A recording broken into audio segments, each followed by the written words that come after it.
The Catholic Echo podcast is a weekly podcast discussing what's happening now in the Catholic Diocese of Youngstown. Bishop David Bonner and members of our diocesan community discuss your burning spiritual questions. The Catholic Echo podcast is produced by the Communications Department of the Diocese of Youngstown with support from the Annual Diocesan Appeal. It can be found on catholicecho.org, Facebook, and YouTube. Your host is Collin Vogt. Hello and welcome to the Catholic Echo podcast. I'm your host, Collin Vogt, and today I am joined by our Diocesan Director of Music, Mr. Ralph Holtzhauser. Ralph, thank you so much for being with us. Absolutely. It's a pleasure to be here, Collin. The next piece that we wanted to talk about was an improv on Te Deum. I listened to this beforehand, and it's quite a performance. Oh, yeah. So, oh my gosh. Ralph, why don't you tell us a little bit about Te Deum? The Te Deum, have you ever heard of just some of the chants of the Catholic Church? You know, some of the ancient Gregorian chants of the Church? Yeah, well, you and I had talked about last time that we're both a fan of video games. Oh, yeah. Oh, and my gosh, yeah. I think any man our age has played Halo. Oh, absolutely. Yeah. Has a deep appreciation for Gregorian chants. Yes. Oh, yeah. So well, I do, go. Yeah, a little bit, but probably not as much as you, I assume, so. Oh, well, I mean, if you're going to be a cathedral director, you just have to kind of know those sorts of things, you know, and everybody really should if you're involved in the church. I mean, there's a lot of knowledge that most people don't know, you know, and I always joke around, I'm like, well, people don't know anything about, like, why they come and sit in the pews, and if they did know the history a little bit more, they would be, like, so much more well-informed, and they would have a much deeper appreciation, and then the participation would go up, and that's not a slight against anybody. It's you know, it's just an observation I've jokingly said, you know. If it connects to more things in your life. Absolutely. That one, yes. Yeah. So Te Deum is an Easter chant, you know. It's actually the Easter sequence, you know, after the second reading on Easter is based off of. So right before your gospel acclamation of that day, we have that sequence, and that sequence relates to our Te Deum. But the Te Deum is a celebratory chant for God. So the thing about that piece of music is that generally that ancient chant tune that has been taken has kind of a deep history of improv. So the version I sent you was from Charles Tornemeyer. He was an organist from one of the very, very massive and very important Catholic basilicas in Paris, Saint Clotilde. Okay. It is just an incredible church. I've had the opportunity to play, and wow. it's and to learn from one of the successors there, you know, of Tornemeyer was also pretty incredible too. Yeah, so I learned a lot about that piece and how to like appreciate and approach it from a musical standpoint. Yeah, okay. But it's a Catholic chant, and so that version is probably amongst the most famous versions for solo organ. So we started off with a congregational hymn, and now we're on to solo organ, which is, you know, the official instrument of the church. Right? So to hear all the different sections of that piece played in that actual space, and to play it in that space was incredible, and it taught me about how it was approached compositionally. So basically, Tornemeyer and a lot of the big, massive, incredible French organists, they are masters not only at their repertoire, but especially and particularly improvisation. So if you were to give them 4 or 5 notes, all they would have to do is just hear that or know what they are, and they could go for hours doing the most complex things. And even if you just look at you can see the videos online of the most recently opened Notre Dame, you can hear their own unique to themselves improv that nobody understood, but all of the organists were like, wow, that was incredible. But, you know, that's Paris and France has a long history of that. So Tornemeyer improv'd that, and another very famous composer, Maurice Duruflé, actually transcribed these improvisations. And so we have these 5 of them today, and they're very difficult, you know, in a lot of ways, but they're really colorful and cool, and it like helps you kind of understand how the mind can make an orchestration happen in real time. It is crazy. I can kind of do it. You know, I'm still exploring a lot of the rep, but, you know, improv in itself is an art form, and you really have to sit down and practice it every single day. It's such a, and for those who don't know, I'm also an amateur musician to Ralph's level, but, you know, I used to be in a band. And I'm sure you know this, like, one of the most frustrating things is when you play something and you go, how did I do that? Yep. And then you try and, like, recapture it. So I can imagine trying to perfect someone else's improvisation would be so much harder than trying to recreate like, really well recorded piece or something like that. But I think, like you said, that improvisation really is an art form in and of itself. And I think what's so cool about that is it feels like you're receiving something. Oh my gosh, yes. Mm-hmm. And I think that really kind of puts us in touch with that connection with God as well. Of it all comes from Him. Oh yeah. In that sense as well. So let's play a brief selection from the Te Deum, and then we'll come back to talk about what was going on there.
Perfect.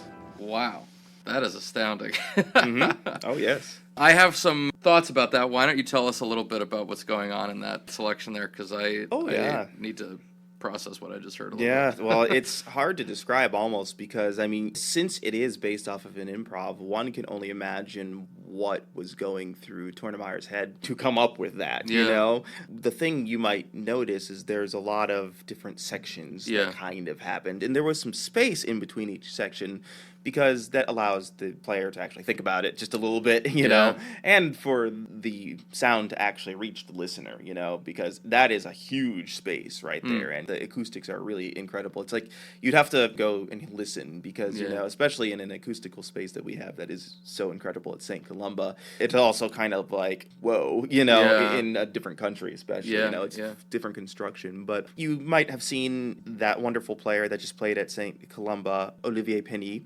He was going back and forth between a lot of different, you know, manuals, the different keyboards of the organ. Yeah. And you might also have noticed that he was playing pedals with one foot while he was also had his foot on something else that was opening and closing. Right. And those would be our swell and our choir shades, a.k.a. that's our dynamics in the organ world. Right. So you might hear a swell. And for those who don't know, dynamics are the volume. Yes, just the different volumes. Because on the organ, you pull out a stop or one of the sounds, and that's it. That's the sound you have. You don't have. You can't play like on a piano where if you play really, really hard, soft and loud, you know, depending on how hard you're pushing on the keys, you know. The organ has a lot of actual like breath that simulates the human breath in a lot of ways. So that dynamic sound contrast allows for the piece to really breathe and move forward and move back. It makes it so much more exciting than if you just had one sound level, if it was just loud the whole time or if it was just soft the whole time. You know, you need that ebb and flow of it. Absolutely. I'm curious about, you mentioned that improv is kind of, there's a long history of that among organ pieces and composers. Why is that such a rich, I don't want to say mode of playing, with why does that happen so much? Organ is amongst the oldest of instruments, dating all the way back to the ancient Greeks, you know, with the hydraulis, which is a water organ. You should look them up. They're actually really cool. And they still do exist now today. Wow. And so you have an instrument that's been around that long. If you kind of have a brief understanding of just history of music, period, you'd also have to kind of consider that how music develops is through improv.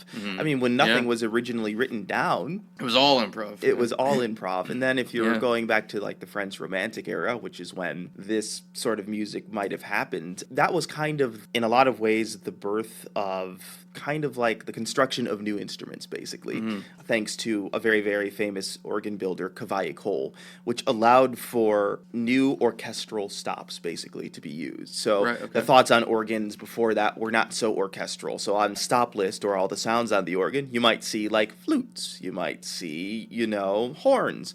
That's kind of what makes the general organ sound we're all used to now today. But back in that particular time period, that was new.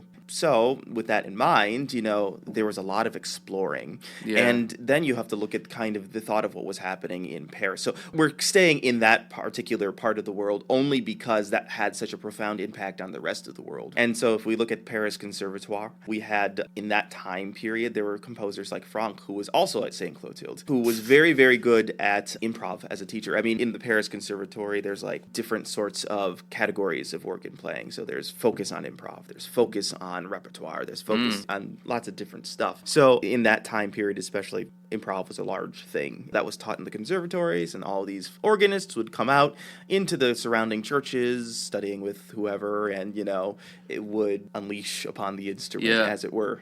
Maybe this is coming from, you know, my perspective as someone who appreciates the organ music but isn't that familiar with what he's hearing. I found that piece to be a great example of this, where I feel like there's often these unexpected transitions where I feel like the music is going, it's almost has this like dark, imposing, but then it kind of, like kind of like lilts up in a way that's very just delightful in a way. Like it just surprises and is really cool. And I'm just wondering if I'm onto something there, like these, like just the nature of the instrument perhaps, and then it can also be surprising. Is that something that, again, am I crazy? I don't think you're crazy. I think it just depends on the type of piece that's being played. Yeah. Like a lot of French music, and especially French Romantic music, which is what I kind of lean towards in a lot of my playing, because it actually affects a lot of church music that we play today. The eldest daughter of the church is in France, right? some ways, it tends to be much more colorful. I can't listen. I mean, I love, like, say, things like Bach and Baroque music on a very deep level, but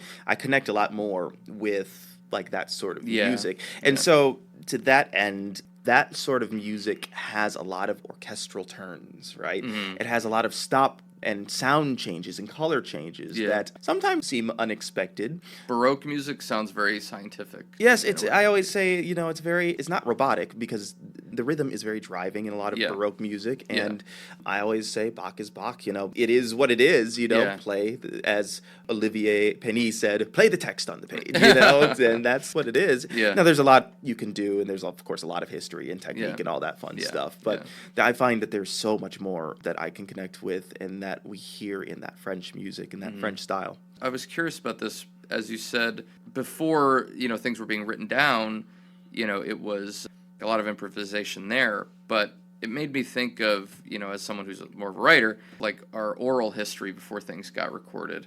And I'm wondering if there are certain groupings, chord progressions, or certain melodies, or just in terms of, like, 1, 4, 5, something like that, that lend themselves to something that feels to us like it sounds holy. Is there anything like that stands out to you? That, because I noticed there was a da da da in that, like that rhythmic structure, that chord structure, even if people in the past didn't have this recorded music that they could replicate, but things that just generally were understood to feel properly holy or something. That's another kind of deep and long question. So let me bring it back just a little bit, because since we're talking about like a piece based on chant, it's chant. So chant is just the sung text, which is different than like actual singing of like a song. Yeah. Or is it really? There's a lot of overlap, but it's sacred singing. Yeah. And so you'd really have to go back and listen to what chant really does, because there's a lot of lilt. There's a lot of